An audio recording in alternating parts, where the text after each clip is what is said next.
Across the Eastern Caribbean, digital technology connects us to opportunity. But who is truly connected and who is being left behind? The Eastern Caribbean Telecommunications Authority ECTEL presents the findings of its Digital Inclusion Survey, capturing real experiences across its contracting states. Join us on January 28th at 10 a.m. Eastern Caribbean Time, live from St. Lucia. Watch on ECTEL's Facebook and YouTube channels, because digital inclusion means opportunity for all. Across the Eastern Caribbean, digital technology connects us to opportunity. But who is truly connected and who is being left behind? The Eastern Caribbean Telecommunications Authority ECTEL presents the findings of its Digital Inclusion Survey, capturing real experiences across its contracting states. Join us on January 28th at 10 a.m. Eastern Caribbean Time, live from St. Lucia. Watch on ECTEL's Facebook and YouTube channels, because digital inclusion means opportunity for all. Across the Eastern Caribbean, digital technology connects us to opportunity. But who is truly connected and who is being left behind? The Eastern Caribbean Telecommunications Authority ECTEL presents the findings of its Digital Inclusion Survey, capturing real experiences across its contracting states. Join us on January 28th at 10 a.m. Eastern Caribbean Time, live from St. Lucia. Watch on ECTEL's Facebook and YouTube channels, because digital inclusion means opportunity for all. Across the Eastern Caribbean, digital technology connects us to opportunity. But who is truly connected and who is being left behind? The Eastern Caribbean Telecommunications Authority ECTEL presents the findings of its Digital Inclusion Survey, capturing real experiences across its contracting states. Join us on January 28th at 10 a.m. Eastern Caribbean Time, live from St. Lucia. Watch on ECTEL's Facebook and YouTube channels, because digital inclusion means opportunity for all. Across the Eastern Caribbean, digital technology connects us to opportunity. But who is truly connected and who is being left behind? The Eastern Caribbean Telecommunications Authority ECTEL presents the findings of its Digital Inclusion Survey, capturing real experiences.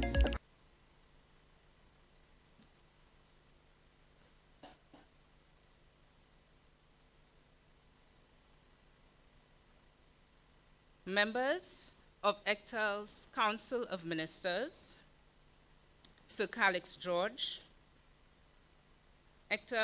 Chairperson of ECTEL's Board of Directors, Mr. Gregory Shillingford, and other members of the board, Managing Director of ECTEL, Mr. David Cox, Director of Economics and Finance, Ms. Cheryl Hector Fontenelle, Representative of the OECS Commission, Mr. Imran Williams, Project Manager of the World Bank's Caribbean Digital Transformation Project, members of staff of ECTEL,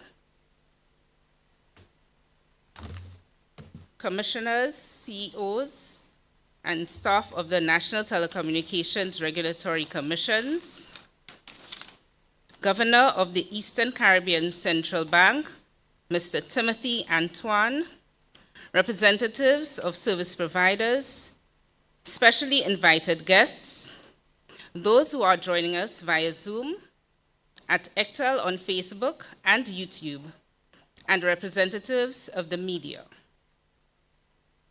Good morning, and welcome to the launch of the Digital Inclusion Survey in collaboration with the OECS.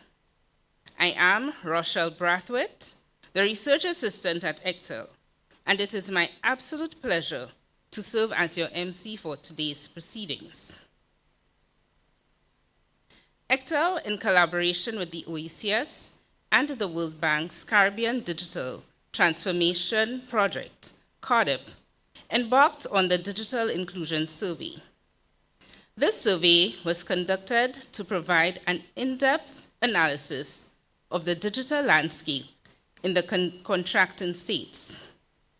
This analysis focused on access, usage, perceptions of affordability, experience with quality of service, and barriers to broadband services Information and Communication Technology, ICT. Today, we are proud to present these very interesting results of the Digital Inclusion Survey. We have a packed yet exciting agenda. And now, I will introduce our first speaker, Mr. David Cox, the Managing Director of ECTEL.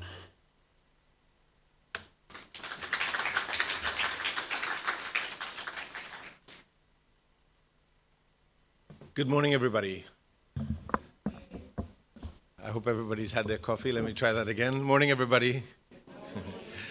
All right, honorable ministers of ICT and digital transformation and members of council, members of ECTEL's board of directors, alternate board members, chair of the board, Mr. Gregory Shillingford, director general of the Organization of the Eastern Caribbean States, governor of the Eastern Caribbean Central Bank, secretary general of the Caribbean Telecommunications Union, staff of the OECS, World Bank, and other developmental partners, members of staff of ECTEL, chief executive officers and staff of the National Telecoms Regulatory Commissions of ECTEL states, commissions of ECTEL, representatives of service providers, consulting partners, members of the media, specially invited guests, ladies and gentlemen, good morning again.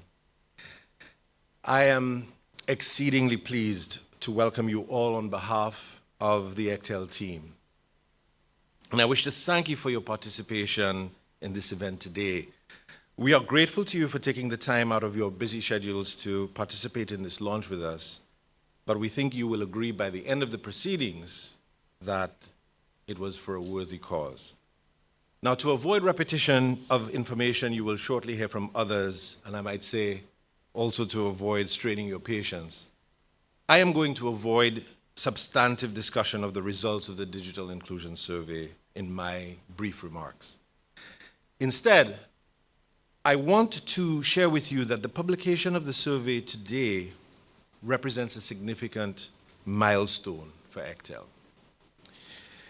As an institution, one of our goals is to become both a major repository and also disseminator of robust, reliable, expansive, and detailed statistical data and analysis on all aspects of ICTs in the ECTEL states. It is our institutional hope, and also, if I can say, a personal dream, that ECTEL should regularly publish critical information about electronic communications services in our markets that is of such high quality and reliability that it is frequently, reflexively, and confidently relied upon by governments, academics, operators, the public, developmental partners, and international organizations alike, whenever such information about the sub-region is needed. We are, of course, already doing this with some regularity. We regularly publish our annual sector review, which is available on our website and which provides a focused snapshot of the electronic communications sector for each ECTEL state on an annual basis. But we confess today a grander vision, a grander ambition, which is to expand upon these efforts through the publication of even more sector-related information, and ultimately for ECTEL to be regarded as one of the finest institutions of its kind for producing relevant, reliable, and voluminous amounts of data and analysis about digital services for the countries it serves. Of course, our aim is to make this data accessible to the world. So with the publication of the Digital Inclusion Survey today, ECTEL takes a huge leap forward. It takes a huge leap in that direction. And my commitment to you is that it will not be the last step we take. The importance of relying on data for regulatory analysis and intervention cannot be overstated. It is sometimes difficult for the public to understand, but as regulatory authorities, ECTEL and the NTRCs cannot rule by fiat.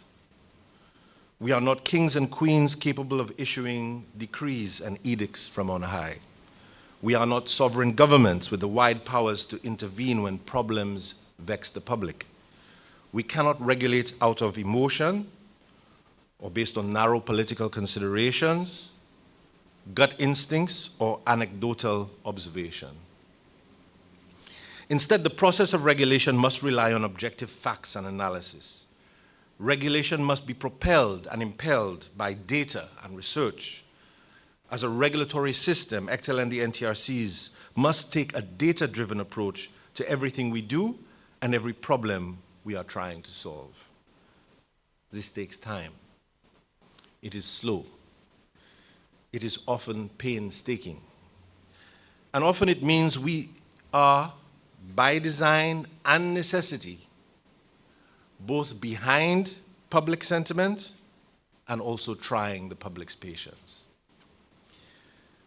But I want to assure the members of the public who may be listening, and specifically the members of the public who may be listening in St. Vincent and the Grenadines, and in Grenada, and Dominica, and St. Kitts and Nevis, and yes, in St. Lucia too, that we are listening, and we have heard you, and we have never stopped, and will never stop, working on the problems that concern you most. Make no mistake, no matter what else is going on, no matter what else you may hear that ECTEL and the NTRCs are doing, ECTEL is always concerned, broadly speaking, about solving three major problems for the public. Those problems are high prices, poor service quality, and limited choice.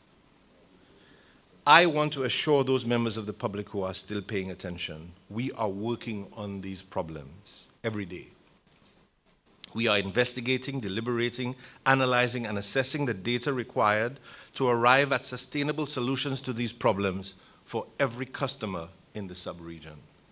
By the very nature of what we do, the regulation necessary to solve these problems in a meaningful and sustainable way for customers and for the operators will take time. And this time is necessary. It cannot be rushed. But I want to give the public our assurance the regulation required to ameliorate these problems is coming. In closing, I want to impose on you just a brief moment more to say a special thank you to my team for the incredible work they've put into the organization of this event, and also into pulling together the Digital Inclusion Survey. I want to thank our partners, the World Bank, the team at the OECS, and in particular Mr. Imran Williams of the Project Implementation Unit, as well as Mr. Edwin St. Catherine and his firm for their incredible support. I want to thank the chairman of the board and the other members of the board for their steadfast support and stewardship through this process, and also recognize all who participated in the survey or who contributed in some way to the execution of the survey. I do especially want to thank and single out members of my own team, starting with Brenda, McLean, Owana, Coretta, Olson, Tim, and Janelle, for the incredible work, for the hard work involved in making this occasion a success and making this occasion happen. And finally, I want to say a special thanks to the impressive, incredible women of the economics and finance team at ECTEL, Ms. Rochelle Brathwaite, Mrs. Grace Herman Jules, and Mrs. Ferdil Felix Polius for their incredible discipline and steadfastness. But I must also highlight the incredible contribution of Mrs. Cheryl Hector Fontenelle, who leads that team, and thank her for her professionalism and leadership in guiding this process and the publication of the Digital Inclusion Survey results today.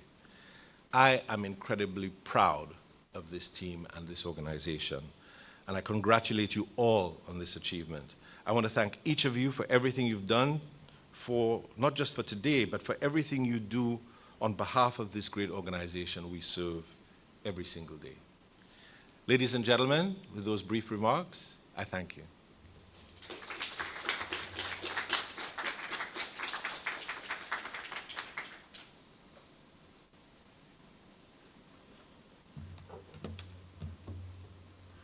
Thank you, Mr. Cox, for your very warm, thought-provoking, and welcoming introduction. Now we will have the opening remarks by the chairperson of ECTEL's Board of Directors, Mr. Gregory Shillingford, from the Commonwealth of Dominica.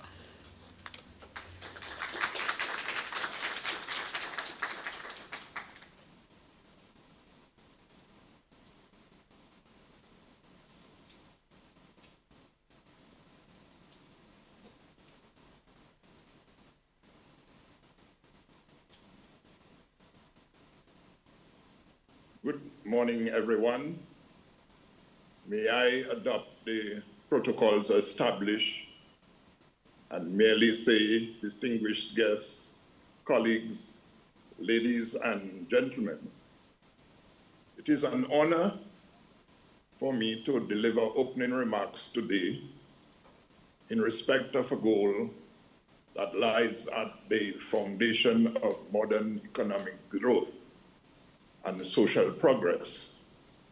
That goal is digital inclusion enabled by access to high quality, affordable broadband service. Today, broadband connectivity is no longer a luxury or a secondary utility. It is a core component of the national infrastructure of states, comparable in importance to roads, ports, electricity, and water, among others. The digital economy, encompassing e-commerce, digital services, remote works, data-driven innovation, and emerging technologies, depends fundamentally on reliable, fast, and affordable broadband access. Over the decades, broadband access across our states has expanded dramatically. In 2014, most states had less than 50% household broadband penetration. Today, this has grown to over 80% in every state in the OECS and in the member states, marking a major step towards universal connectivity. This growth underscores the success of regulatory actions and investments aimed at strengthening national ICT infrastructure in the ECTEL member states. In addition to access, the quality of broadband service is equally as critical.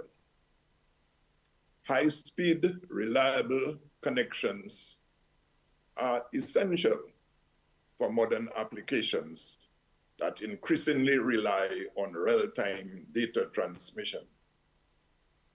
Cloud computing, video conferencing, digital payments, telemedicine, online education, and artificial intelligence-driven services all demand consistent bandwidth, low latency, and minimal downtime.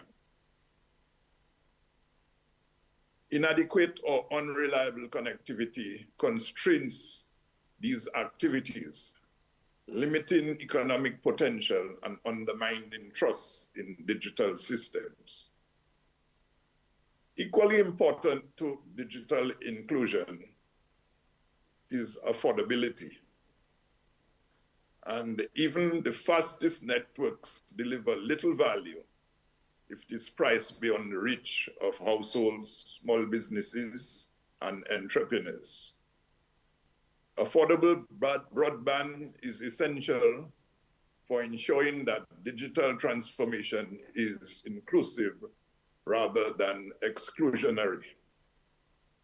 When access costs are high, the digital divide widens between member states, within member states, and along lines of income, geography, age, and education. The Digital Inclusion Survey has identified broadband affordability as a core equity issue that will require policy and regulatory intervention across most member states.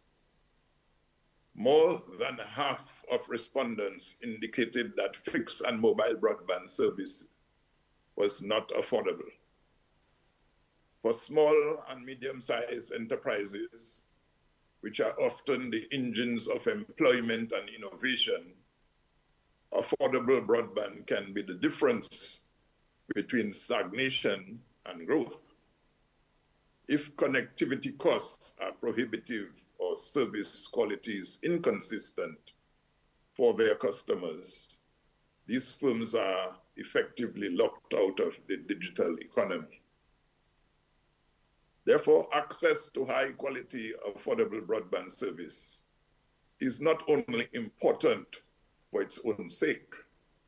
The role of broadband in education is important to enable online learning platforms, virtual classrooms, digital research resources, and lifelong learning opportunities. So in a digital economy where skills must continually evolve, broadband access is closely linked to human capital development. When students cannot reliably connect to online resources, education equality is reinforced and future economic prospects are diminished. Interestingly, a skills deficit has been identified by the survey, with less than 20% of respondents who use ICT devices indicating that they have intermediate digital skills. This skills gap is a structural barrier, and this risk could be a long-term threat to digital transformation and workforce competitiveness if not addressed. The Organization of Eastern Caribbean States, OECS, has a number of initiatives aimed at assessing the current skills gap and developing training programs to start bridging this divide. For example, the Skills and Innovation Project, SKIP, seeks to enhance the quality and relevance of post-secondary education programs, with the aim of improving skills development to address significant skills shortages, an inadequately educated workforce, and mismatches between education and labor markets needs, which hinder economic growth. From a macroeconomic perspective, numerous studies demonstrate a strong correlation between broadband penetration and economic growth. Investments in broadband infrastructure stimulate job creation, attract private investment, and enhance productivity across sectors. Moreover, broadband-enabled digital services often have high spillover effects, fostering innovation, ecosystems, and supporting the emergence of new industries. However, achieving these benefits is not automatic. It requires deliberate policy choices, sustained investment, and effective regulation.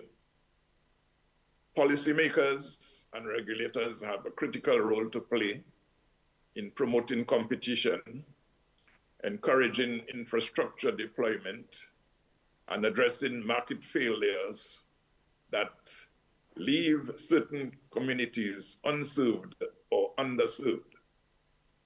The universal service funds in each member state are important tools in enabling digital inclusion by funding projects that provide high-quality broadband to areas where commercial incentives alone are insufficient. Finally, digital inclusion is not merely connectivity, but meaningful connectivity, access that is fast enough, reliable enough, and affordable enough to support full participation by all in the digital economy. It is important to recognize that broadband is an enabler, not an end in itself. Its true value lies in what people and institutions can do with it. Innovate, learn, trade, govern, and connect. When broadband is treated as essential infrastructure, integrated into national development strategies, and aligned with broader goals such as education, entrepreneurship, and digital skills, its impact is transformative.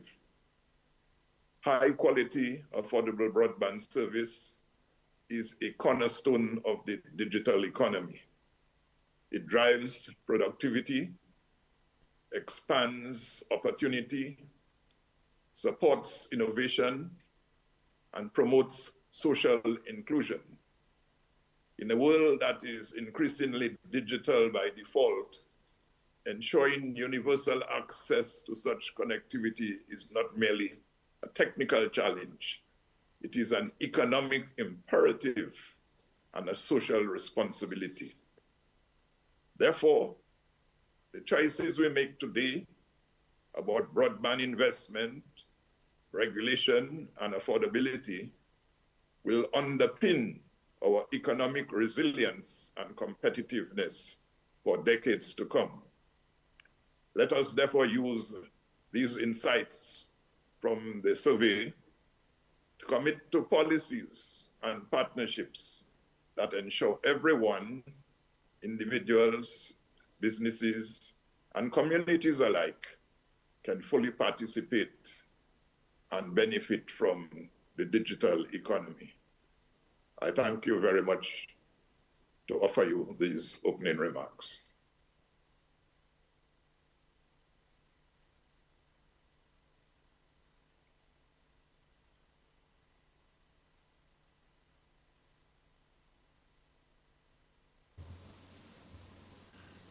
Thank you, Mr. Shillingford. Your remarks have been very insightful, and you have highlighted very critical information, especially about the importance of broadband in our daily lives, which we will take into consideration. We will have the OECS rep, Mr. Williams, Mr. Imran Williams, who will deliver an address.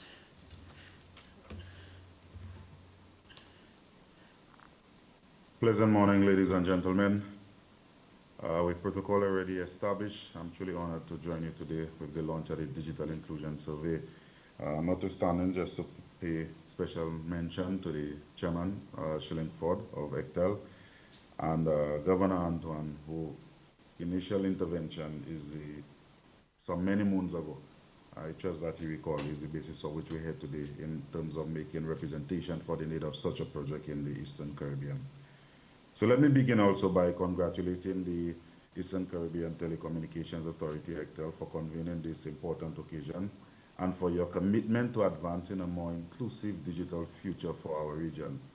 I also wish to recognize the organization of the Eastern Caribbean States Commission, whose sustained leadership has continued to drive innovation and digital transformation across the Eastern Caribbean.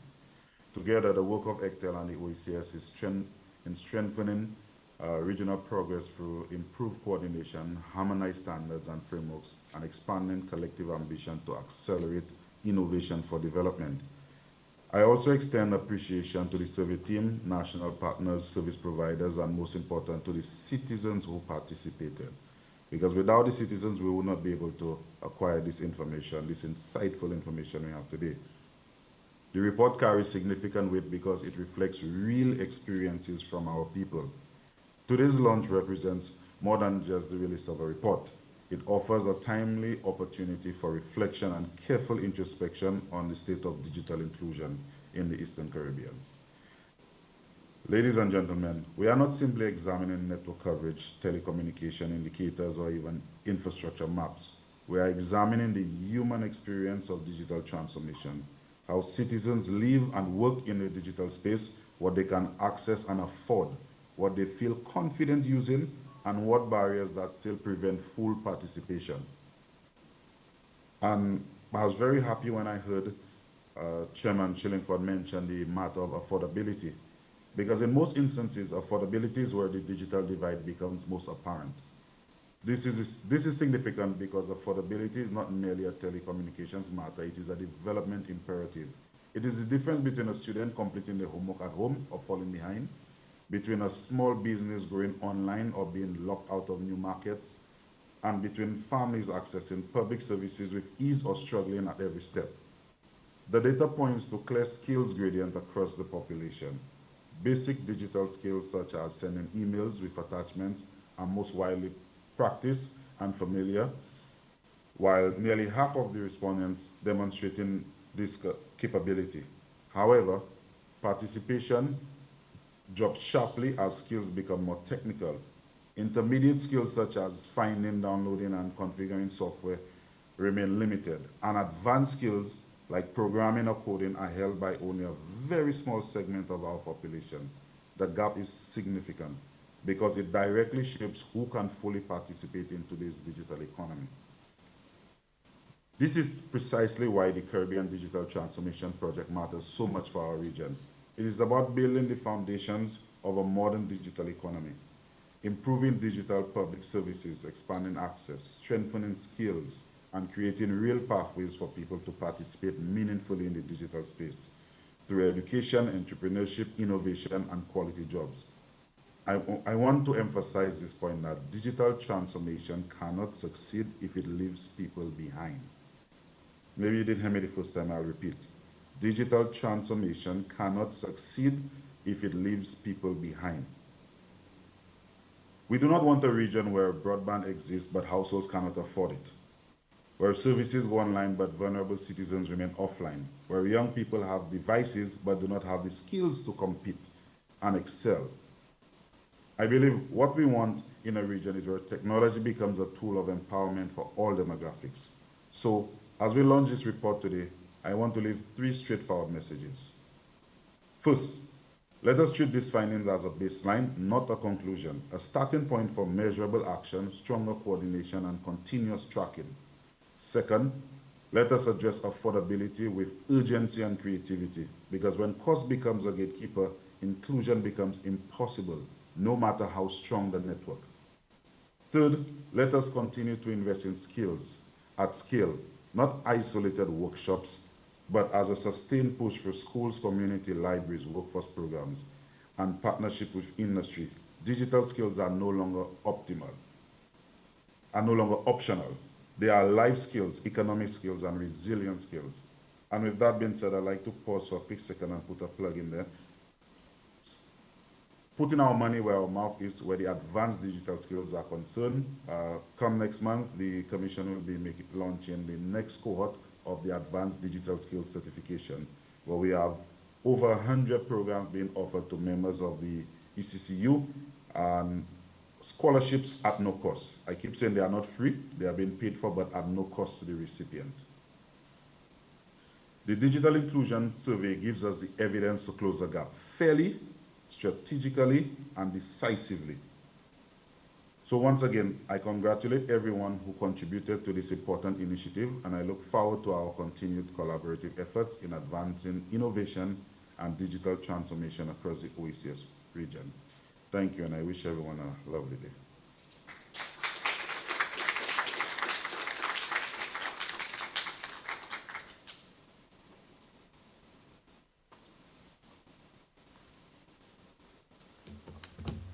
Thank you, Mr. Williams.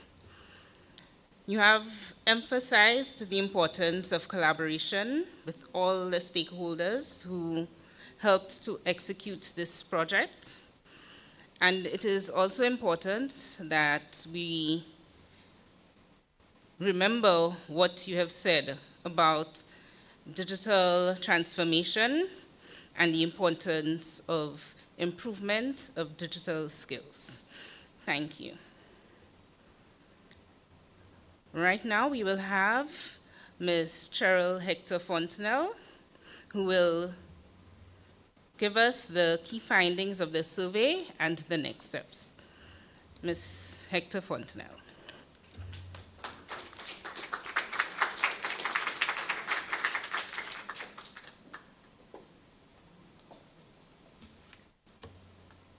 Okay, thank you, Rochelle. We might want to, I'm going to be delivering a presentation, so I think for ease of viewing the slides, if we can turn the lights down, please.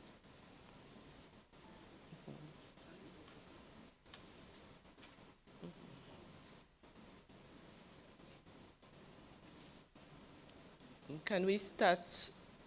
Just 1 second, please. I want to get the. Okay. Okay, so while we wait to get the presentation back to the very beginning, again, I would like to adopt the protocols that have been established. And again,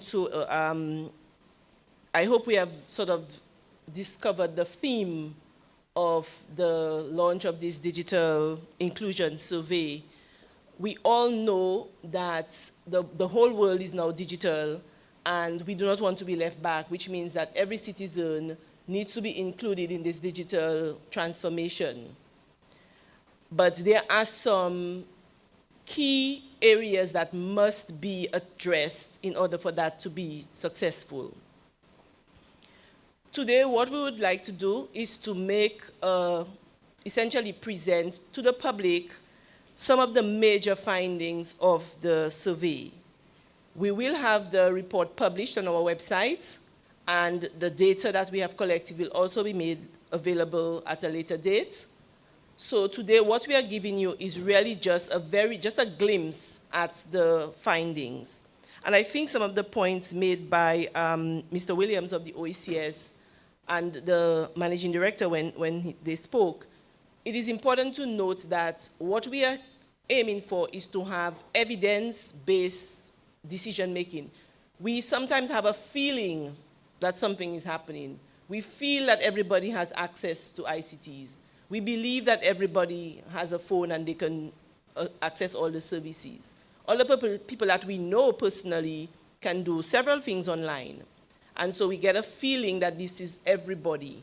But in order for us to make decisions that are then helpful and transformative for the country as a whole, we need to know what is happening everywhere. And that is why it's very important to do these types of surveys. And again, we cannot underestimate the support provided by Mr. St. Catherine after his many, many, many years of experience in that area to do the type of survey that has the intellectual rigor that it stands up to years of being used. This is not something that we just use for today. This is something that will serve us for 3 to 5 years until we are able to do another survey.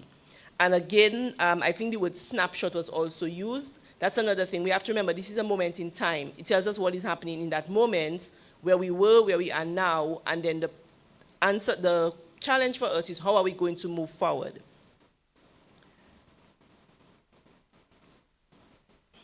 So we tested, but it's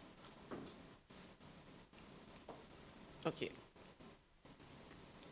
So just to give a brief background, the survey was conducted across the 5 member states of ECTEL, so that is starting from St. Kitts and Nevis in the north, Dominica, St. Lucia, St. Vincent and the Grenadines, and Grenada. And it was done under the Caribbean Digital Transformation Project, and as we said, implemented by the Data Point Solutions consulting firm. Across the member states, we surveyed both households and individuals over the age of 15.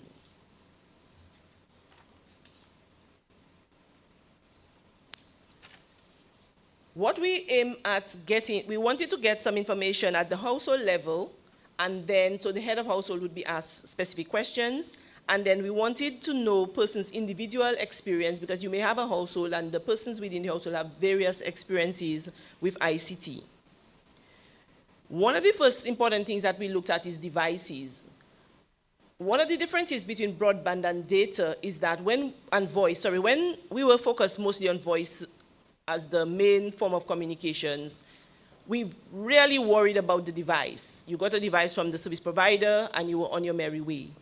In order to participate in the new digital economy, you need additional devices. And so we wanted to find out from persons what device do they have at home that will allow them to access the internet or to access the digital economy. The most popular device that we found across most member states was the laptop. More than about 30% of persons, 40 to 50% I would say in fact of persons, indicated that the laptop was the main device they used in order to participate in the digital economy. The tablet was used by between 30 to 50%, and the desktop was less than 10%. And we all understand that there was a time the desktop was king, but laptops have become so powerful now that it just makes more sense for most persons to have a laptop. Then we wanted to find out, okay, you have a device, are you connected to the internet? Because these are separate things. You have to pay. These are two different services. It's going to cost you more money, A, to get the device, and then to actually get the service. And we are very, very excited and pleased to show that in the last 10 years, there has been a 100-fold increase in the number of households who are able to access the internet. When we did a similar survey around 2014, 2015, it was, except in the case of St. Kitts and Nevis, under 50%. In the case of St. Vincent and the Grenadines, as low as 37% of households, indicating that they had access to the internet.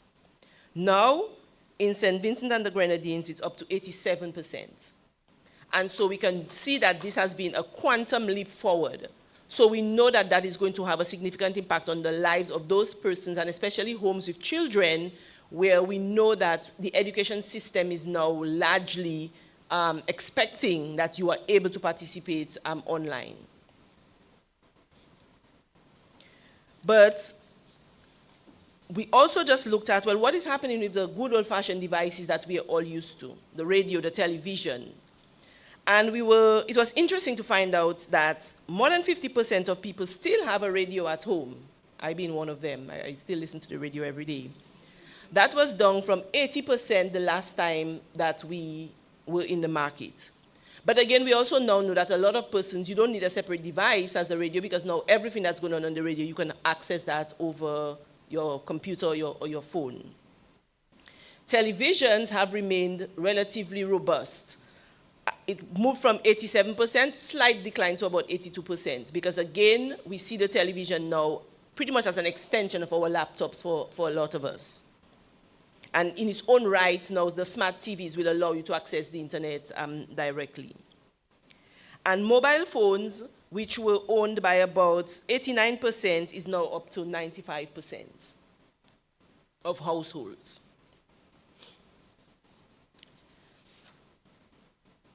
And then we say, okay, so we know that these persons say they have internet access. We want to know what technology are they using to access the internet? Because we all know, again, that both at the fixed and the mobile level, the technology that is being offered by service providers have changed. Some of us, I hope we remember the days of the ADSL. The last time we were in the market, a majority of households accessed the internet via ADSL. Today, that has been converted to cable modem. And we have an interesting situation in the case of Dominica. So while for most of the member states, cable modem is the main technology used. In the case of Dominica, it's fiber to the home. And I think if those of us who have a memory of that year 2017 will get an idea of why that is. Why is it that Dominica is able to have much more modern infrastructure than everybody else this year's hence, having to completely rebuild the infrastructure after the devastation of Maria in 2017. But it's not all good news. We note that if we say 87% of households have internet, it means that it's not 100%. What is considered universal international is at 95%. The aim is to get 95% of all households or all persons in your country to have internet access. So we have a little ways to go. We are almost there, but we have a little ways to go. So we asked persons who didn't have the internet, why don't you have the internet? What is the barrier? And I think we all know the first barrier for most persons was cost. For those households, of more than 40% of those persons who said they didn't have internet at home right now, it was a matter of the cost of the service. But we also have a number of persons saying that they don't see the relevance of the service. They don't need it, they don't find it interesting, or they don't find it useful. And so we see opportunities here for policymakers to really do a little bit more soul searching to find out why is it that some persons don't think that they need the internet? Is it that we have, what have we missed in terms of our outreach? That is an area that we need to do a little bit of work. Then we also ask, well, if you don't have the internet, what would make you come on board? And again, a lot of people said if it was more affordable, but we still have a handful of persons, of those persons without internet, about a quarter of those persons, about 25% indicated, nah, we still don't want it. Even if it's not affordability, we just don't find it intriguing. And so again, that is an area for policymakers and regulators to do further investigation. And I should say that in general, that what we are presenting here is the problem, not the solution. Now that we know what is the state of affairs, we will then make some determinations as to what areas do we need to put our resources. We know we cannot tackle all problems all at once. We don't have that type of resources. So in order to be able to use our resources more strategically, we want to identify, and Imran said it very well, what is the experience of the persons on the ground? What are their concerns? What are the areas that we should be focusing the resources that we have on in order to ensure that they become participants in the digital economy? An area of interest is the quality of service or the quality of customer experience. We asked households, when you are making a decision about your broadband service, what it is that you take into consideration? This is going to be the theme of this whole presentation. The cost of the service was number one. Reliability of the service was number two, and about 15% of persons said they consider what is the maximum download speed. However, we found a very interesting stat that more than 70% of persons, when asked what is the download speed of your service, they did not know. So again, there is some education to be done around understanding that the service that you are buying, the service that you have, and understanding what it can do for you.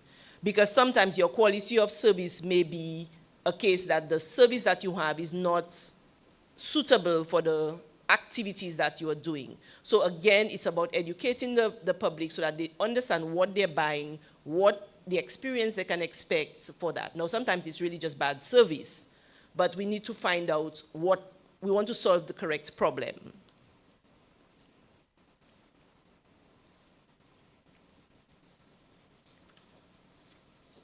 In general, we also just asked households to just identify, the top 3 problems that they have with their service, if they experience any difficulty. And the number 1 problem was slow browsing or slow speed of the internet. And again, we are saying this is all now linked to the fact that some persons don't even know what the speed should be. And so sometimes in order to make a complaint, you can't even really necessarily determine, well, is it that I don't have the speed? Is it that the service provider is not giving me the speed that I'm paying for? Or is it that I need more speed based on the number of persons or the number of services being used? But we also had persons complaining about things like frequent disruptions of service, poor customer support, billing inaccuracies, limited coverage in certain areas, as well as sort of unstable connectivity. So we have identified a number of these areas, and the aim is again to determine, no, this is the experience of the customer, then we now need to look at it from the perspective of the service provider. What is the service that they're providing in certain areas to see if we can resolve some of these matters. Important for customers is their ability to complain if they have an issue with their service, be able to lodge a complaint with their service provider, and there is a process where if they are unable to come to a resolution with the service provider, that can be escalated to the NTRC, who has the mandate to address customer complaints. So here in the report, we gave the results of both the complaints submitted to service providers and NTRCs, but for the purpose of this presentation, we are looking at the service resolution or customer's satisfaction or customer's experience with regards to how complaints are resolved by the NTRCs. And what we have noted is that persons appeared to be more likely to complain about mobile broadband service other than fixed. We looked at mobile and fixed broadband service. But they were more likely to be satisfied with the solution when it came to fixed broadband. So they had more complaints about mobile service. They were happier with the resolution to fixed. So again, a gap here has to be filled. We need to find out what is the problem that persons are having with mobile broadband and how are we able to resolve it in a way that at the end of the day, they feel that the resolution was satisfactory.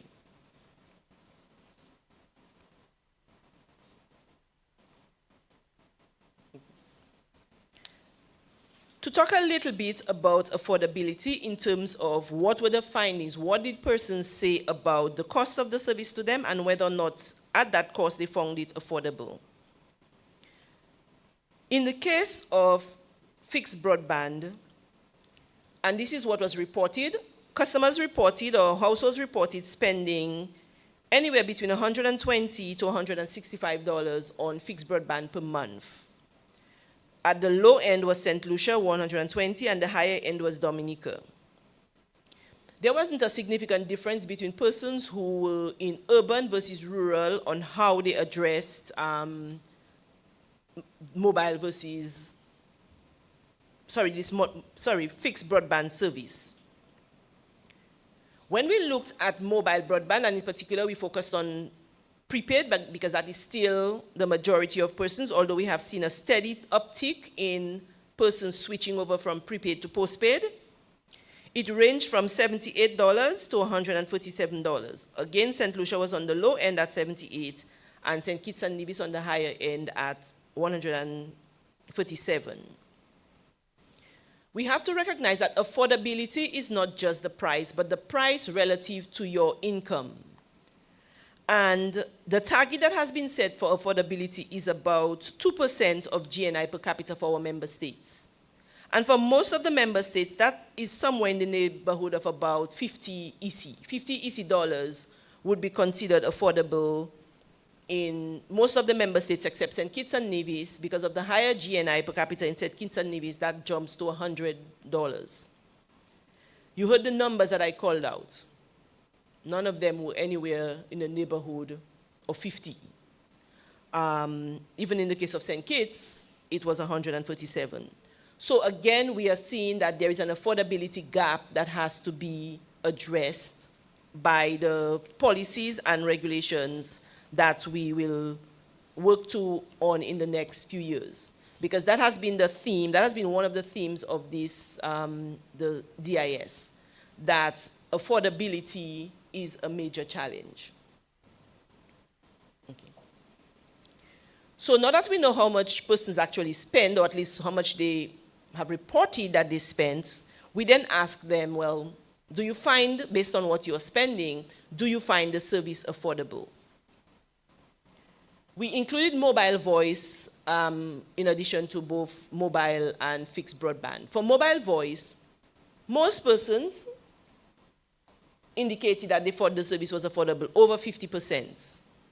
In the case of St. Kitts and Nevis, it was closer to almost 70%.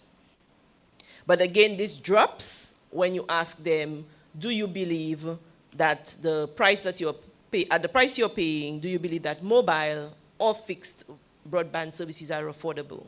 And it very quickly drops to below 50%. Except, I think, in the case of St. Vincent and Grenada, just over 50% said that they thought fixed broadband was affordable. So this is the worrying trend that we see, that persons do not believe that the prices that are being charged for these services are affordable. We did ask persons who have children, do you find the service affordable? And again, in full disclosure, we are reporting everything we find. There was a slight uptick.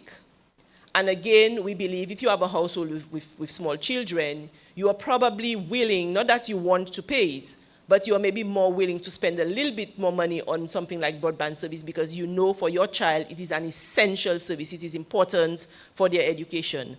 But it still didn't get anywhere near something like 60%. So it is something that we have a challenge with.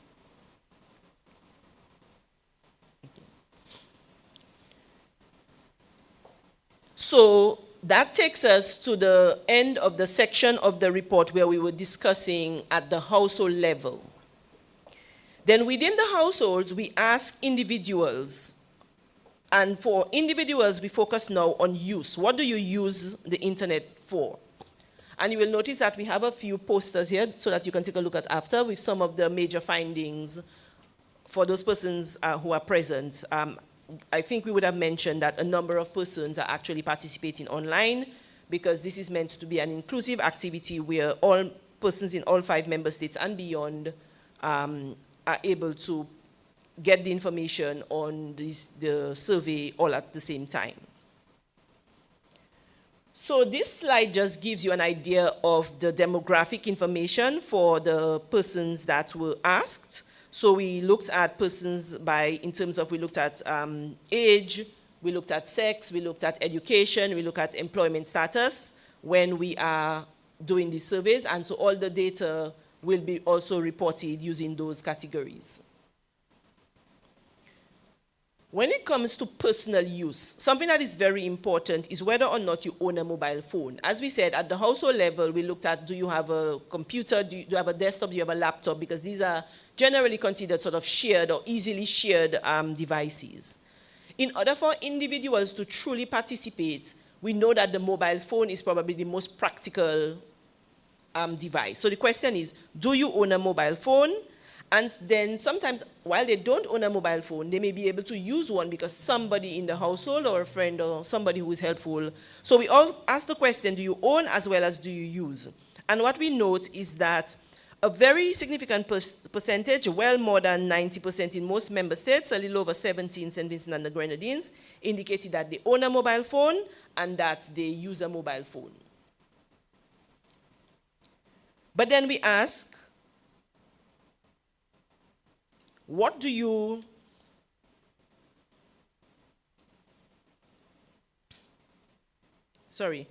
we then ask ourselves, well, what do you use the mobile phone for? Because you could have a mobile phone and just have it. Because again, you have the phone, that's one cost. Then the service, that's an additional cost. The phone doesn't come loaded with, data and such. So we want to know, although you have a phone, are you able to use it? And 93% of persons indicated that they have been able to use the mobile phone for internet access. Now, that means that we have what you call a 7% usage gap.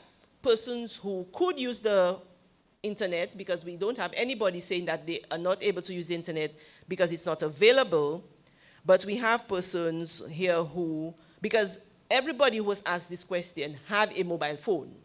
So you have a phone, but 7% of those persons are not using it to get onto the internet. And so we ask the barriers for those persons and why are you not using it? And again, it was back to cost. The cost was the main barrier for persons who indicated they were not using it to get onto the internet. And for some persons, a very small percentage, they indicated they just preferred to use a laptop or a desktop when it comes to internet access. But something we also want to point out here is that this 93% is again at the individual level a significant jump from roughly about 40% in 2014. So in 2014, when we asked persons, do you use your mobile phone to get on the internet? Only about 40% did. Now, we've had smartphones for a very long time, so we sometimes forget that there was a time when most persons didn't actually have a smartphone. And so that might also help in terms of having a smartphone being so much more readily available, makes it easier to use it as a device for your mobile service. Then we asked persons, what service do you use in order to get access to mobile? And this is where, again, the cost issue should raise its head. Because and this question, we ask you, what is the main? So you use several ways to get online, but what is the most, if you're going to use online, 9 out of 10, what would you use? And the answer was Wi-Fi. So while people are using the mobile phones, they're not actively rushing out there to buy data packages.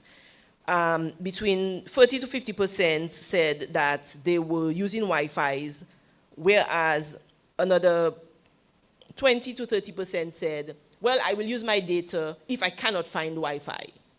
So they're willing to use their data, but that's only if Wi-Fi is not available. And only 20% of persons indicated that their primary way of using their mobile phone online was through a data package. We're not saying that we want you to use a data package over Wi-Fi or any, we don't have a preference, but we all know that Wi-Fi is not as widely available as if you have a data package on your phone. You have to find out where is the Wi-Fi hotspot. You have to be on a hunt to find Wi-Fi. And so it is a concern that, again, due to cost, persons are making essentially sort of suboptimal decisions when they access the internet.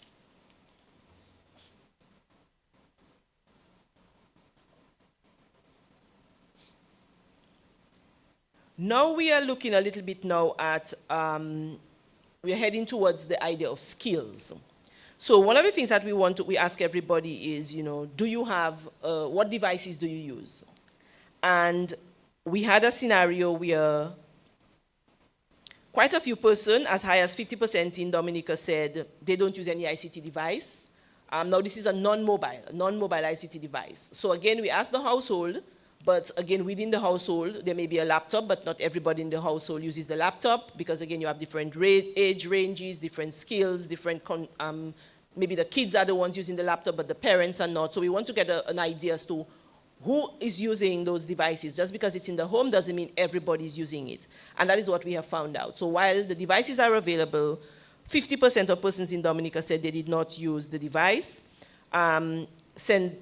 Lucia was one of the highest uses of device. Only 15% said that they did not use a device. Age was a factor. We found it was persons over 50 were more likely to say that they didn't use a device than persons who were younger. And again, the device of choice was again either the tablet or the laptop. Then we asked, well, what do you do on the device? What are the skills that you have when you use those devices? And I believe Imran gave a very good presentation on where we are with skills, because the OECS is very focused on the issue of digital skills. What we found is that more than 60% of persons said they had at least one basic skill, which means, you could open a file, you could save a document, you could do some basic things that you need to do.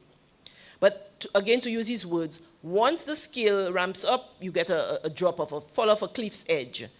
That dropped to less than 20% when you started asking persons, can you install software? Can you configure software? Can you troubleshoot something, if you are using your computer? And then it's just almost non-existent when we get into things like, can you write a computer program? So we have a significant skills gap in the ECTEL member states when it comes to ICT skills. We don't just want people to use the internet. We want them to use it for productive means and it means that we have to address this skills gap.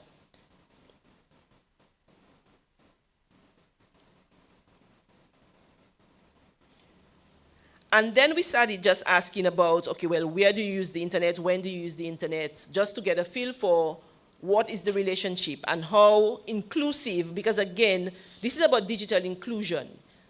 If you have the internet, but you can only use it when you are at school, or you can only use it because your neighbor allowed you to log onto their Wi-Fi, then that is not inclusion. Inclusion means that each person is able to make a decision when they want to access the internet, how they want to access it, and they simply make a decision because they have the device, they have access to the service, and it's their personal decision how they want to do it. It's not dependent on a whole host of other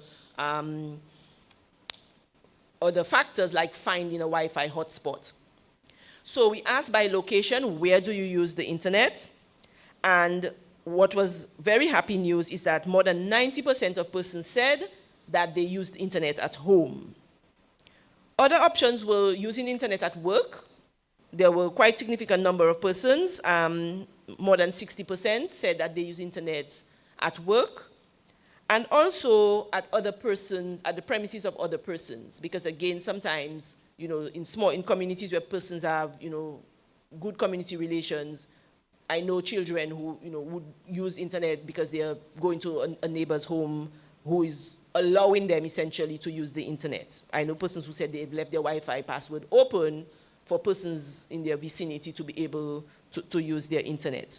But we were happy to see that more than 90% of persons said that they are able to use the internet at home.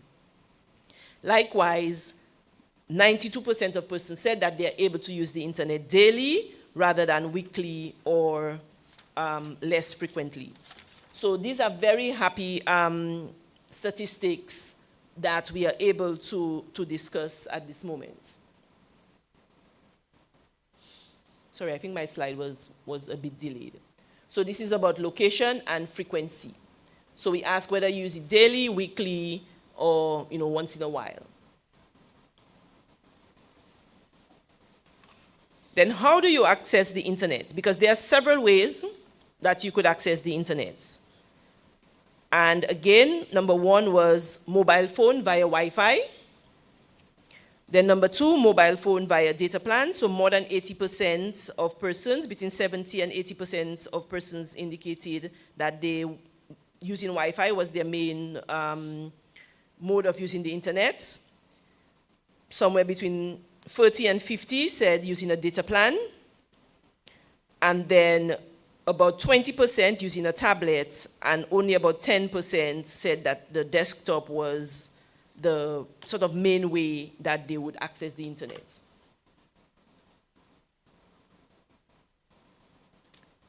Then what do you do online? That is another area of concern, because what we would like to see is more and more people. We know that people are using it for, a lot of entrepreneurs are taking advantage of the use of the internet, but we still find that the most common use is social media, communication, sending emails, and communications. And again, it's an area for retooling and ensuring that we identify, well, what are the concerns? One of the areas that we were interested in is e-commerce, and we have a slide. I just wanted to mention information sharing is also very important. And we know that that is one of the uses, but I think we would like to see more persons use the internet for, in some ways, gainful employment. So when we looked at e-commerce activity, only about 40% of persons indicated that they do actively use the internet for e-commerce. And we have to bear in mind, maybe something I should have said before, what we are normally asking is, it's something that you do usually, not something that you do once a year. We want to know, we ask you, have you done this in the last 3 months? We want to know that it is something that it's part of what you do. And we found that most persons do not use the internet for e-commerce. And when they did, the main items that were purchased were what you would expect, just household items. And another area of concern that we're looking at is mobile payments. The ECCB, again in collaboration with the OECS under the same CADI project, did a financial inclusion survey, and the results were also, I wouldn't say concerning, but it showed that there is quite a bit of work to be done in the digital financial space. And again, I have to say again, Mr. St. Catherine also was, and his team, the Data Point Solutions, were the ones who also conducted that survey. So again, doing some very excellent work for us in the CARICOM, in the OECS region. And for those persons who are not in the room, Mr. St. Catherine was the former Director of Statistics for St. Lucia, so he's well known throughout the Caribbean for his excellent work in that area. So we find that, again, the debit card is the main card used for payments, and sometimes the credit card. Very, very few people use other options in terms of mobile options. And we also know that some of the service providers who are offering these services, they are also having some struggles with, offering the service, and even maybe in persons being confident or feeling like, it's safe to use those services. The barriers for use of e-commerce, unfortunately, a lot of persons, more than 60% of those persons who didn't use e-commerce indicated that they were not interested in it at the moment, and for some persons, they prefer the in-person shopping experience. Not that we want people to do e-commerce. As I said, we are not here to promote any. But what we would like to know is that persons are able to participate in the digital economy freely the way they want to. That is really the policy initiative and the aim of the regulator, to make sure that there are no barriers so anybody who wants to access the internet, anybody who wants to participate in digital economy, you want to build a small business, you want to communicate with your family, it is cost effective, it is reliable, and you feel safe doing so. This slide maybe is the most unsurprising slide in the whole deck. We asked, what social media platforms do you use? And it was the usual suspects. WhatsApp was king, and then you also had Facebook, Facebook, YouTube, Instagram, and Netflix. As I said, there was, I was hoping for a little surprise, but no, there was no surprise on that one. So essentially, we now get to, we're about to wrap up. So these are some of the areas that we would have, and this again, remember, this is just a snippet of what is available in the full report. We would be here all day if we had to go through the full report. So we've just tried to give you a bit of a teaser of what is to come when you avail yourself of the report. We also wanted to find out for that 10% of persons who do not use the internet, they have access, they have a mobile phone, but they do not use the internet. What are the barriers? And again, the top barrier this time for mobile was a lack of interest, and knowledge and skills were also a concern for persons. They indicated that if they had the knowledge or the skills, they would be more comfortable using the internet. So again, we see the themes of, I would say, either lack of interest, skills being an area that we want to address, and then affordability. An area that we have, we did a little bit on was security and privacy. We all know that while we are talking about the digital economy and we have spoken about all the excellent opportunities to be had, there is always a downside. And the downside is persons with ill intent. If you're not careful, anybody can be injured on the internet, because you have, the same way we have persons who commit crime in the real world, there are persons committing crime online.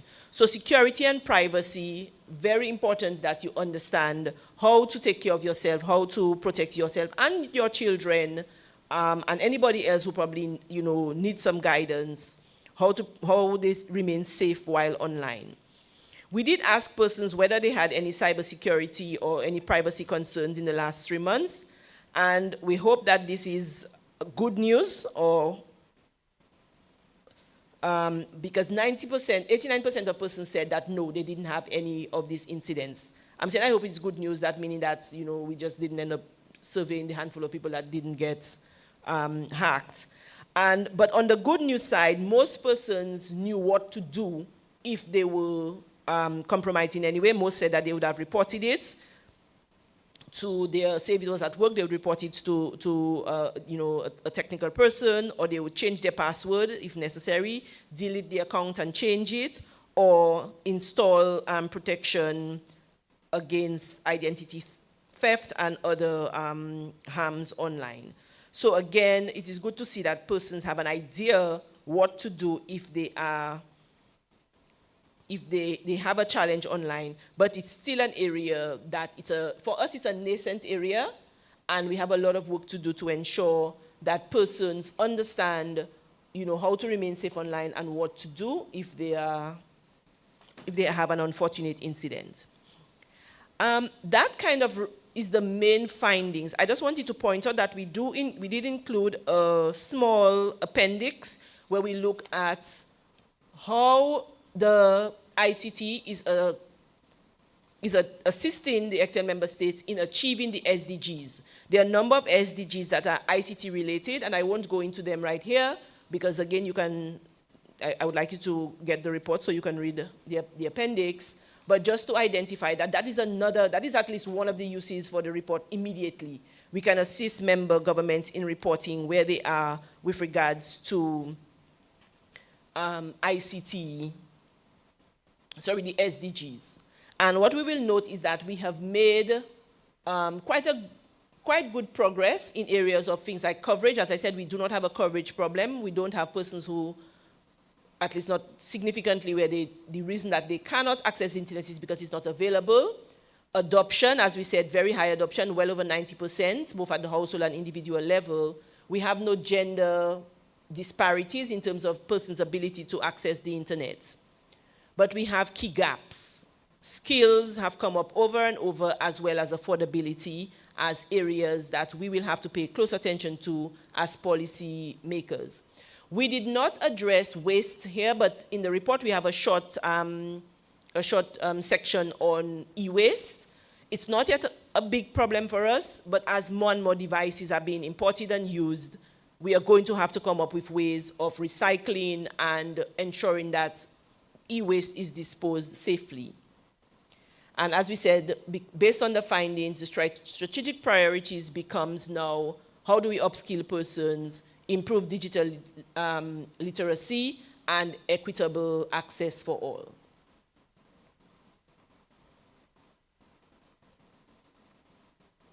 So just to kind of reinforce what we found when we dealt with the SDGs, based on everything that we have found, and as I said, this is just a really brief idea of the findings. One of the main areas that we want to look at for consideration, again, is, as we say, how do we ensure that mobile in particular, as I said, only 40% of persons say that they're using their mobile phone as their main source of getting onto the internet in terms of broadband. They would rather use Wi-Fi.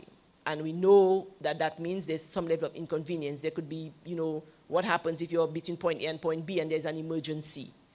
How do we bridge that skills gap? This is an area, as ICT regulators, this is not in our direct line of sight, but we are working in partnership, and we intend to work in partnership with other development partners to ensure that that area does not go unattended to. Cybersecurity. Again, you can't be building a digital economy if people don't feel safe online, or if people are constantly being sort of attacked, or you have persons spending an inordinate amount of money always trying to recover from some, you know, difficult situation. So cybersecurity awareness is another area, as well as quality of service. And then we just want to, again, mention that what we are aiming for, I think that, Chairman Shillingford ended, and I believe Imran also mentioned it, at the end of the day, we are always aiming for universal, meaningful connectivity. connectivity that is universal, meaning most everybody have access, but it's good enough, it's fast enough, so that everybody can participate in a meaningful way.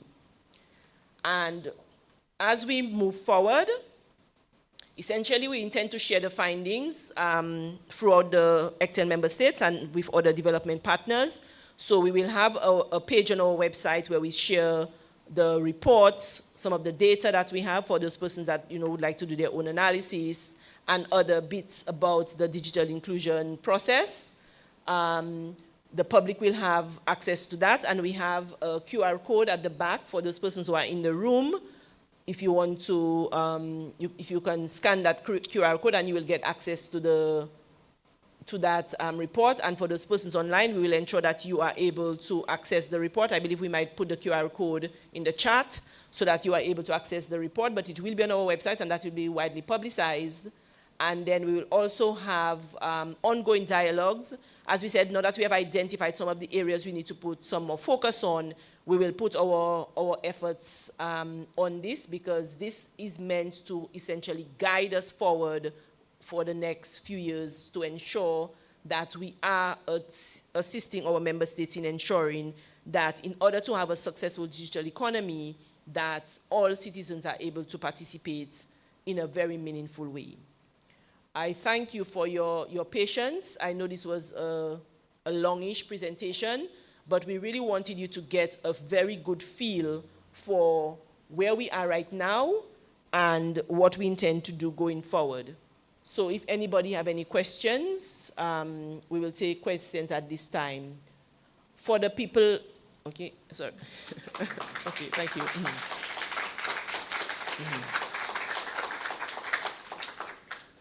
Okay, thank you, everybody. For the persons online, you can type your questions into the chat, and our communications manager, Ms. Coretta Crooks-Charles, will sort of read out the questions. Or if we have anybody in the room who have any questions, we will entertain a few questions before we close off. Yes, the microphone, just. Yes, we have a microphone towards the back of the room to just make it easy for you to. Yes. Hi, good morning. Joel Wallace from ECTEL. Thank you very much for that insightful presentation. My question is, during your presentation, you mentioned that the affordable benchmark for broadband services was around 50 EC dollars. My question is, what service specifically are you referencing there? Is it mobile? Is it fixed line broadband? And also, how would you have arrived at that benchmark? Thank you. Okay, thank you for that question. Just to explain again what we mean. So, because broadband service has been essentially is now being viewed at the level of the United Nations as an essential service, the ITU and other development partners have done a lot of work, and they have determined that the aim is to get broadband service to cost no more than 2% of GNI per capita worldwide. And I must say the target is 2030, by 2030. So be it fixed broadband or mobile broadband, there should be an offering in the market. Now, we're not saying that all broadband plans should cost 2% of GNI, but there should be an offering of somebody who, a low-income person, should be able to access broadband service and spend no more than 2% of the GNI per capita.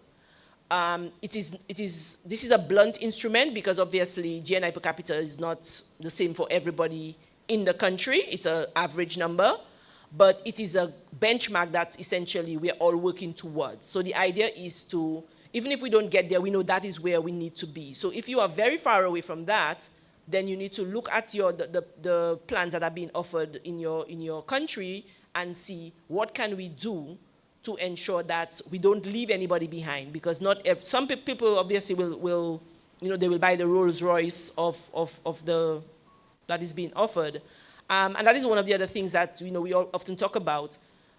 you know, and I think Imran alluded to it, broadband is sold by several plans. Every plan does not have to be a Rolls-Royce. A Toyota Yaris is just good for somebody who wants to get from point A to point B. So we're looking at, is there a Toyota Yaris in it? So do we have a plan that can be somewhere about 2% of GNI per capita? But it is a UN target for essentially the world to try to achieve. Thank you. Okay. Mm-hmm. Hello, yes. Yes. Mm-hmm. Thank you. I want to congratulate ECTEL on conducting this particular survey. I think you're in the right direction. However, I want to make a few comments on the findings, particularly as they relate to access to broadband and affordability. By the way, is anybody here from the Ministry of Public Utilities? Huh? No. Well, I just want to say my personal disappointment that nobody from the government is present. The issues, some of the issues that you have raised here have certain consequences in terms of the elucidation of incisive policy decisions that would take us forward. So I want to express my disappointment in the government for not being present at this. That does not mean that I did not support the government, by the way. I am a very staunch member of the government, and it is our government that have got you all here today. As a matter of fact, I am the godfather of ECTEL. Now, the question of the affordability, I hope that ECTEL is getting financial information from the current providers, because I could tell you that the providers are very tricky companies, particularly as we have only two here now, because you have a kind of duopolistic situation which has to be monitored very closely. I say that because of the fact that the reason why we are here today is because of the way in which the original service provider, that is Cable and Wireless, exploited us in the region. And so I would very much like to see the comparative analysis between what we have in the OECS and in the outside world. In other words, despite the fact that some of the costs have been reduced significantly, whether in fact we are still being exploited. And I'll tell you the reason why I'm saying so. When we first started this exercise of liberalization, we found that we were being exploited to an extent that was unbearable. For example, at the time, Cable and Wireless was making a profit of about £60 per head per customer in the world. But that in this part of the world, in this region, this sub-region of the OECS, they were making about 300 to 400% higher profits than the average of the world,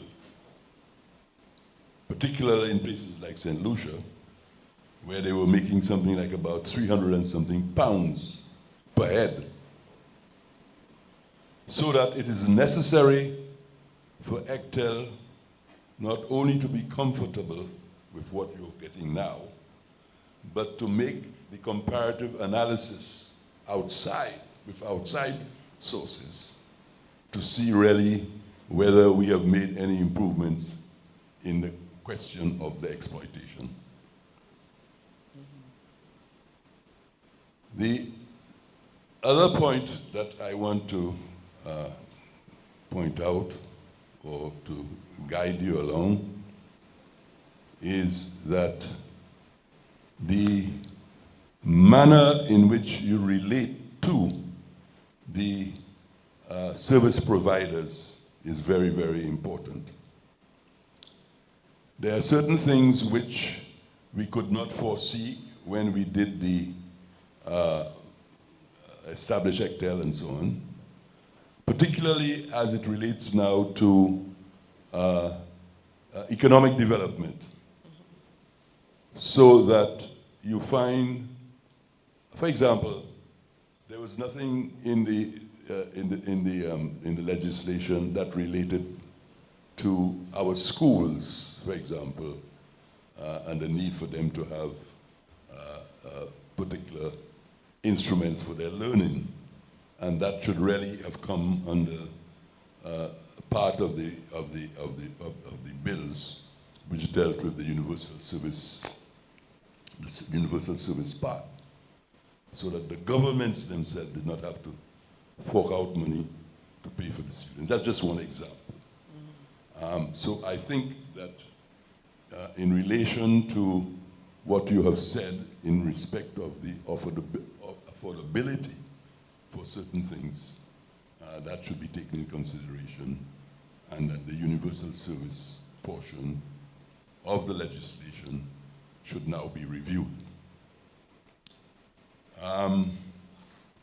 The other thing that was worrying me was the question of the issue of the bundling. What has happened is that the service providers provide you with certain bundles, and one is not sure of the value to the customer or customers of different types of this bundling. And I would very much like ECTEL in her future research and analysis to find out where the types of bundles that are being not forced upon people but being offered, whether in fact there are advantages to be gained by certain people. Thank you very much for your patience.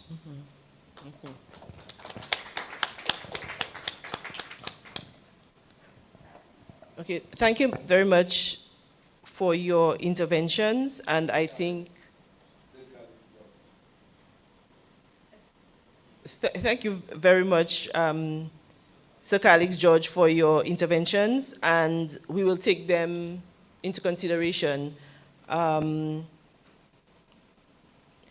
one area I would just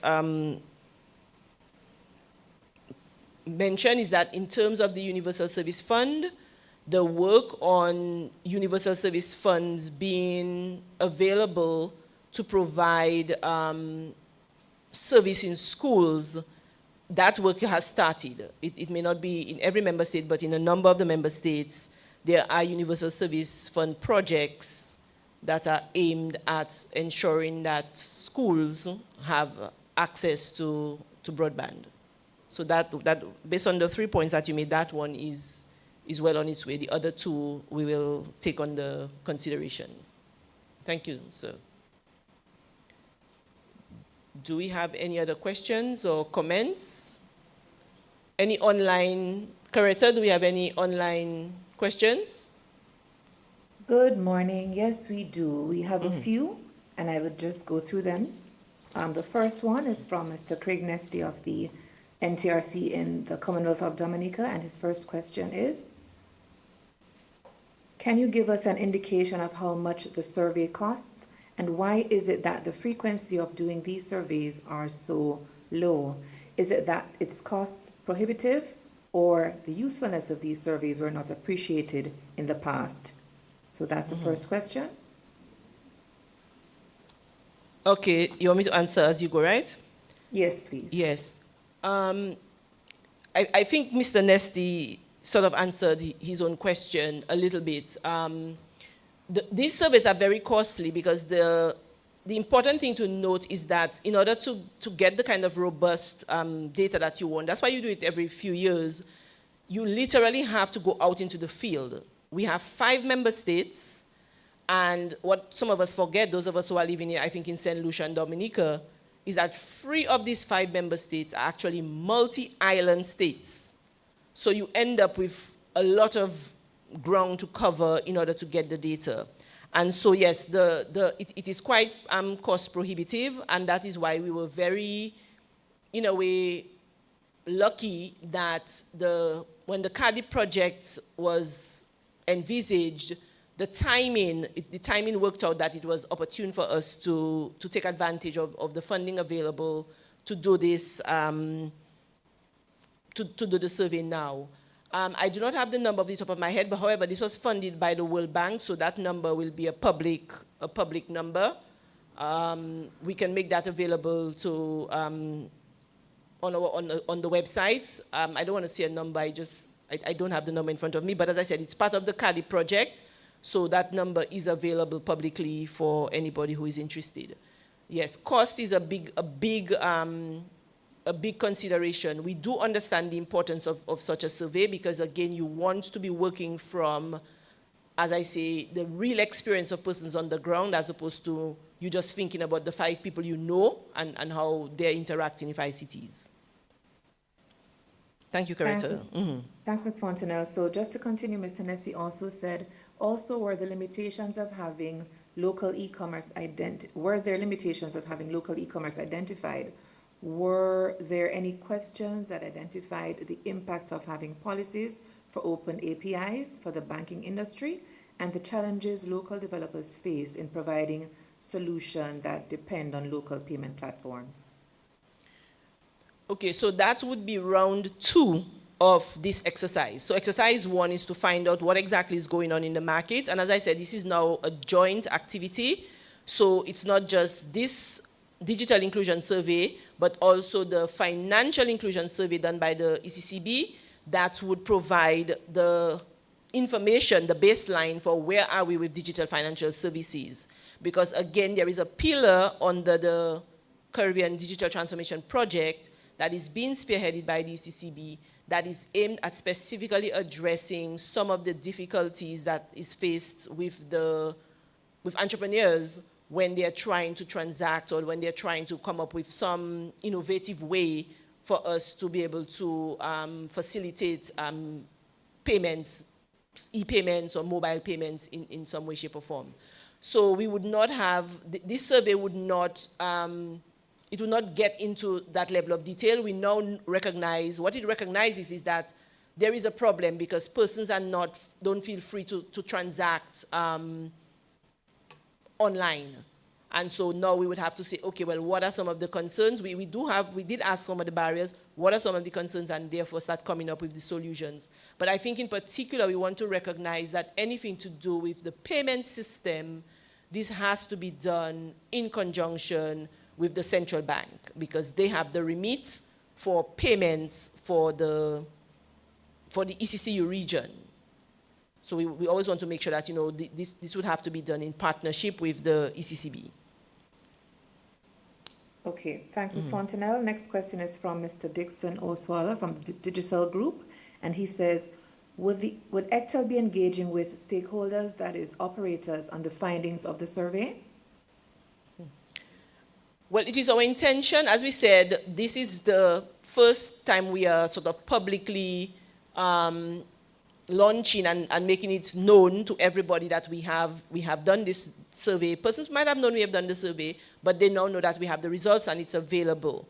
So yes, it's the whole point of it is not unto itself. The whole point is to give us the information we need when we have to engage with service providers or any other group. So the short answer is yes, but we will also say in the case of service providers, if there is anything that they want to discuss with us in more detail, as you know, we are always available to have conversations with service providers on anything, you know, that they want to discuss, because the report will be made available as well as the data. So once they maybe have an opportunity to go through it, if there is anything they want to discuss, service provider to regulator, then yes, we would be available to do that for sure. Thanks, Ms. Fontanelle. And from Mr. Embert Charles, ECTEL's former managing director, he says, excellent and clear presentation. Hope the path to the policy-making process is equally clear. Then he asked, did the survey address any issues related to choice of service offerings, for example, bundling and the consumer decisions on productive use? We would have asked persons essentially how they use the service and so on. Bundling is one of those things I'm not sure, we would have to, I don't want to say yes or no, because we would need to know like what exactly we want to know about bundling. But just to speak about not the survey, but bundling itself. One of the main tenets with regards to the regulation of bundling is that any service that is part of a bundle must also be sold as a standalone offering. So under no circumstances should a customer be forced to buy a bundle because that's the only way they can get the service. They may be sold a bundle, and I think I like the language I think that Sir Calix George used when he was speaking on that matter. They may be offered a bundle, they may be sold a bundle, and we probably also have to look at, is it being, are they clear on what they're buying? Are they clear that, yes, I could buy this as a bundle, but if I did not want the bundle, I could just as easily buy an individual service. But just to be clear, we did not get into a lot of details on the specific offerings for this, in terms of bundles specifically, but the issue of bundling, by law, every service that is part of a bundle, the customer should be able to buy that service standalone. Do you want to say anything? Okay. Mm-hmm. Mm-hmm.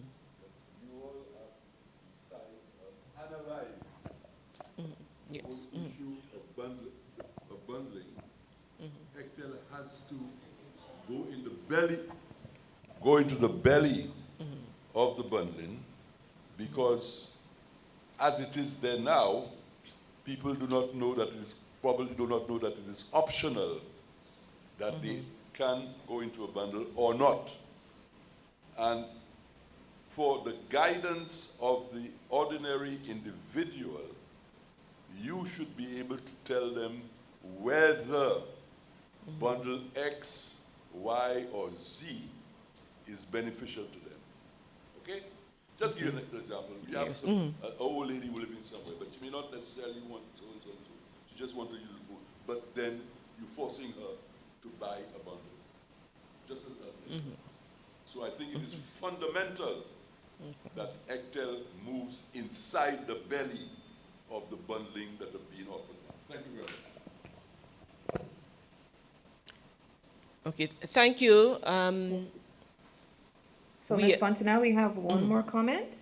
Yes. And just to point out that the QR code has been placed in the Zoom room for persons to download the full report. And as mentioned by Ms. Fontanelle, it will be available on our social media platforms and website after the launch. So the final comment is from Mr. Kevin Swift from Liberty Caribbean Flow. And he says, this is a great initiative from ECTEL, but certainly, in my view, just one point of a wider conversation that will condition the digital transformation and empowerment of the region. And he's looking forward to engagement with operators on the findings and ensuing action on policy recommendations. Okay, so thank you for that comment from the Liberty Global Group. I think with that, unless we have any other questions in the room, again, I want to thank you for your patience with the relatively long presentation. And again, we want to ask everybody to engage with the report. As we indicated here, it is our intention to continue our engagement with stakeholders, service providers, and other persons. But also, if you have any questions or something that is unclear to you when you read the report, please feel free to send us an email, ectel@ectel.int, or to go to one of our social media handles or social media pages and submit your comments or your concerns, and we will assist you with that. Okay, thank you very much.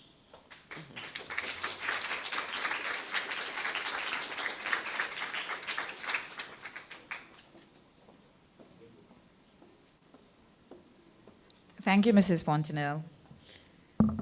If you look at the agenda, I'm responsible for the fun part of the whole agenda, which is a short quiz.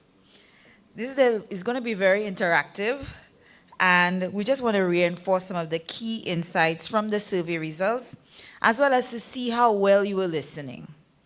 So this is a fast-paced activity, all right? The quiz will only run for 5 minutes. There are 5 questions, all drawn directly from the results presented.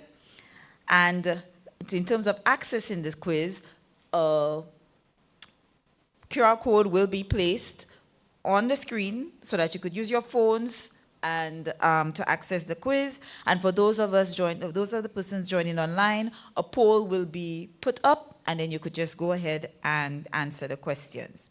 In terms of the quiz rules, participants should attempt all 5 questions. A winner will be selected from each member state. So from Dominica, from St. Lucia, St. Kitts, Grenada, and St. Vincent. So the winner will be the first participant from that country to correctly answer all of the questions. So accuracy and speed is essential. Unfortunately, ECTEL staff, you are not eligible, because I know that will be the next question. So you are not eligible, neither those online or those in the room. Okay? So winners will be identified automatically, and we will contact you via the email address you have used to complete the quiz. So whenever the IT persons, let me know when you're ready, so persons can access the quiz. Remember, you have only 5 minutes, so it's a go.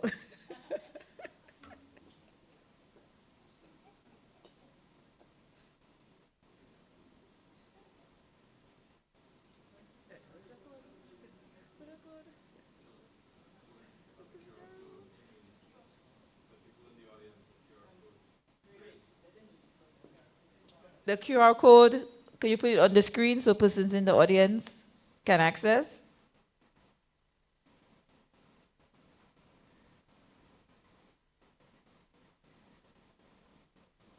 Yes. Okay.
You have 2 minutes left, so please hurry.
Thirty seconds.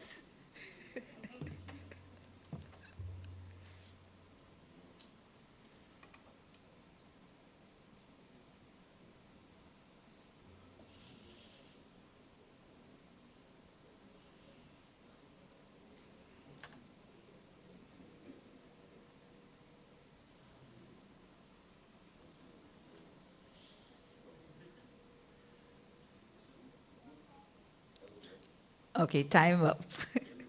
So once again, congratulations to our winners, and thank you everyone for taking part in this session. I'll just briefly go quickly. I'll just quickly go through the answers to the questions, so you'll have an indication if you have a chance. So ECTEL's Digital Inclusion Survey was conducted in collaboration with A, ECCB and OECS, B, OECS and the World Bank, C, World Bank and the ECCB, D, the ITU and the World Bank. And the answer is, okay, OECS and the World Bank. I know everybody got that correct, right? Number 2, a total of 7,948 individuals and 3,525 households were interviewed in the contracting states. True or false? It was true. In the Digital Inclusion Survey, assesses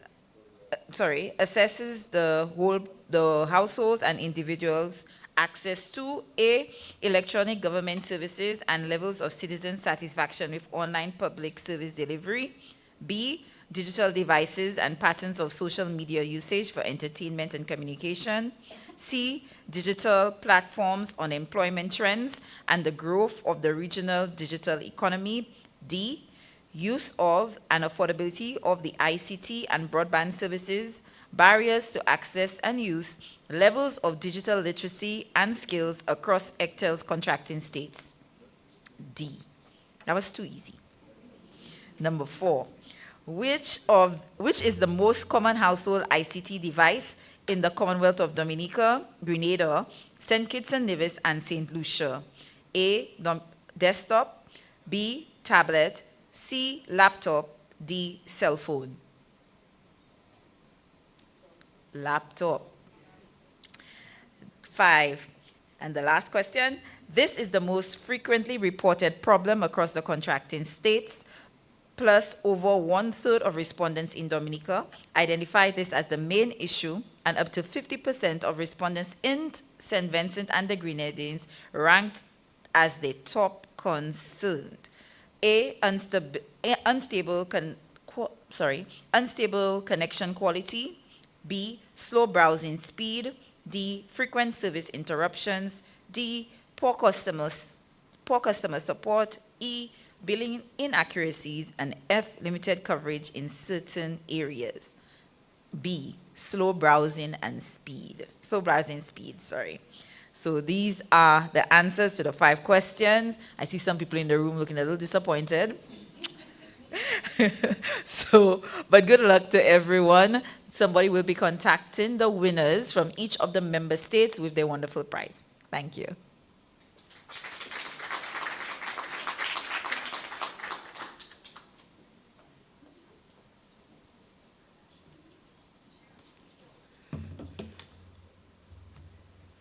Thank you, Ms. Fontenelle and Ms. Human Jules.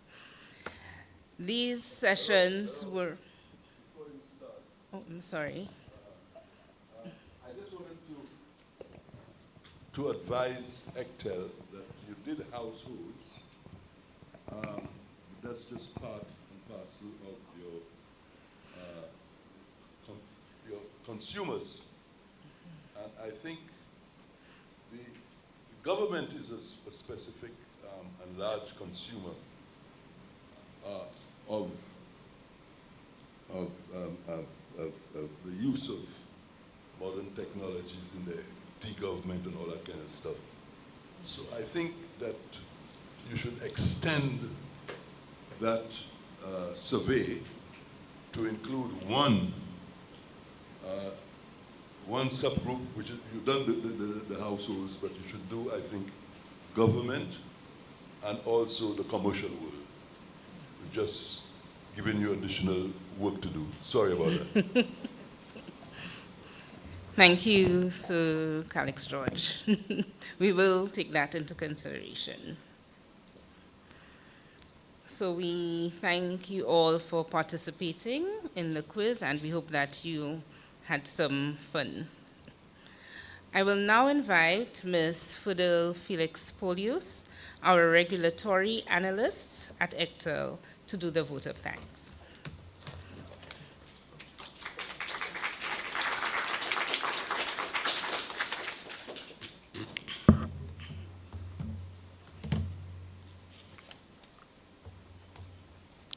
Thank you, Ms. Brathwaite, members of ECTEL's Council of Ministers, Sir Calix George, Chairman of ECTEL's Board of Directors, Mr. Gregory Shillingford, and other members of ECTEL's Board of Directors, Mr. Kingsley Sentill, alternate board member for St. Lucia, and other alternate members of the board.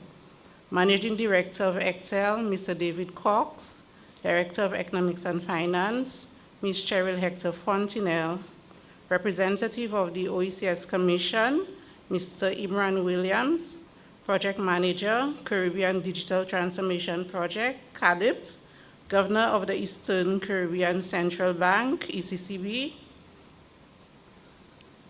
Representative of the Caribbean Telecommunications Union, other members of staff of ECTEL, commissioners, CEOs, and staff of the National Telecommunications Regulatory Commissions, representatives of service providers, specially invited guests, those who are joining us via Zoom at ECTEL on Facebook and YouTube, and representatives of the media, good morning.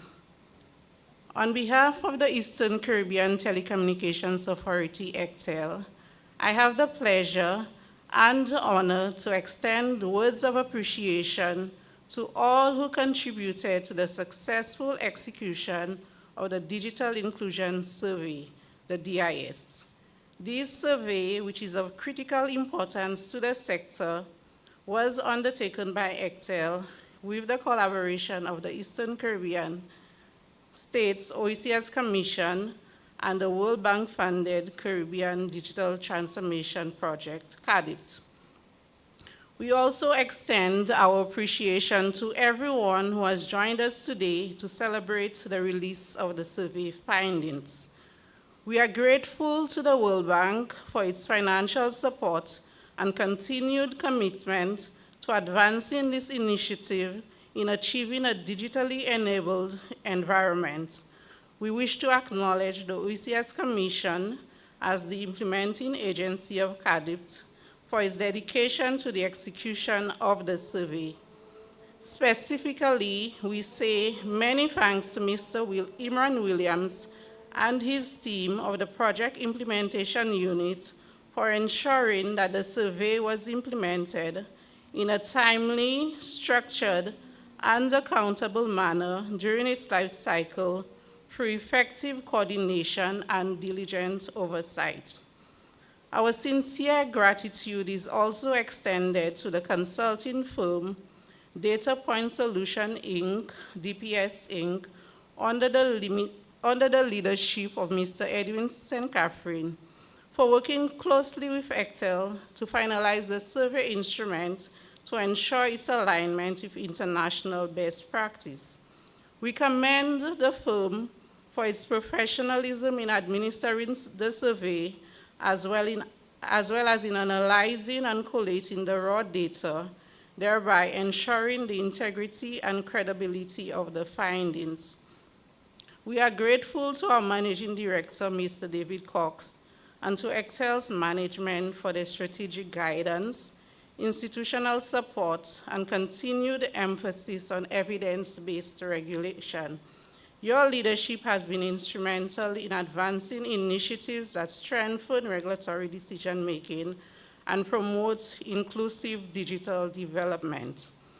It would be remiss not to acknowledge the Department of Economics and Finance, led by Ms. Cheryl Hector Fontinel, for the team's technical expertise, analytical rigor, and invaluable contributions to the success of the survey. We wish to express profound thanks to the ECTEL board and to the NTRCs for their significant contribution, support, and partnership in promoting universal and meaningful digital inclusion in the contracting states. We also extend our appreciation to all participants across the 5 contracting states who took the time to respond to the survey. Your inputs have been vital to this study and provide invaluable insights into the realities of digital access, usage, and inclusion. We further acknowledge the service providers for providing critical data that enables us to assess the state of connectivity across the sector annually. This collaboration is essential in supporting the development of informed, balanced, and forward-looking regulatory policies. Our thanks to graphic designer, Ms. Sami Altius, for skillfully compiling and presenting the report in a cohesive and visually impactful manner. We recognize ECTEL's administrative and IT teams for their crucial assistance in making today's events possible. Special thanks to the press for covering this launch and for assisting in the dissemination of these important findings to the public. The successful launch of the survey report reflects the collective efforts and shared commitment of all stakeholders to advancing digital inclusion across the ECTEL members contracting states. We look forward to continued collaborations as these findings are translated into meaningful policy and regulatory interventions. Thank you.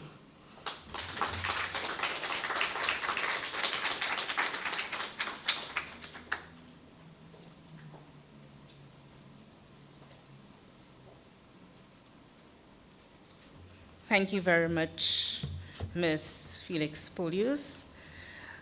I don't think I can add anything else. You did a very good job.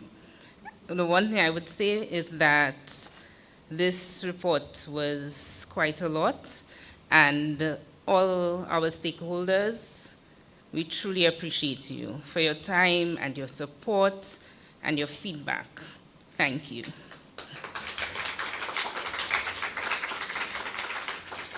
So right now, we will have a group photo shoot with all of our online participants. Coretta, are you going to facilitate this?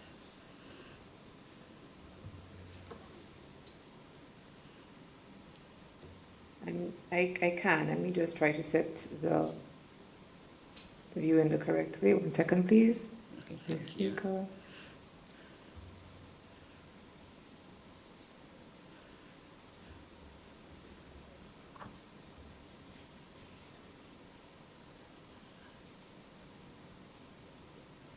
We would encourage everybody online, participating online, to please turn on your cameras at this time. Okay, so I'm going to do a few.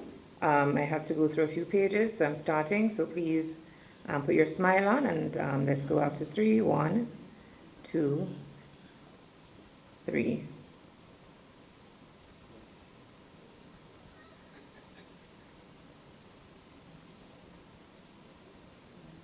One second, please.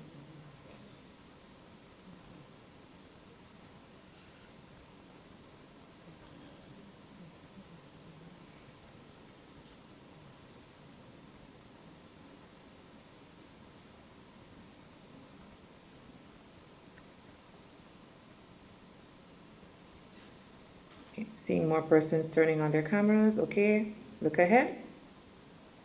Thank you.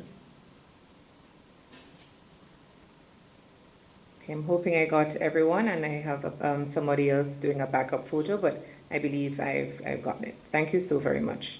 Thank you, Coretta. Now we will have our in-person group shot, which we invite persons to move to the back of the room, where we will take it in front of our backdrop. But before we do so, after the group photo, I would invite everybody to please go to the right side of the room, where we have our poster of the Digital Inclusion Survey report, and also we've created at a glance, a brochure at a glance of a few key points which we wish to highlight. So we would encourage everybody to please take a copy on the table at the back. So right now we will move to the back for the group photo, and then please help yourself to a brochure. Pardon? Okay, we will now end the Zoom call. So thank you, everybody. We appreciate all of you for being here, to those online and to those of you here. Thank you.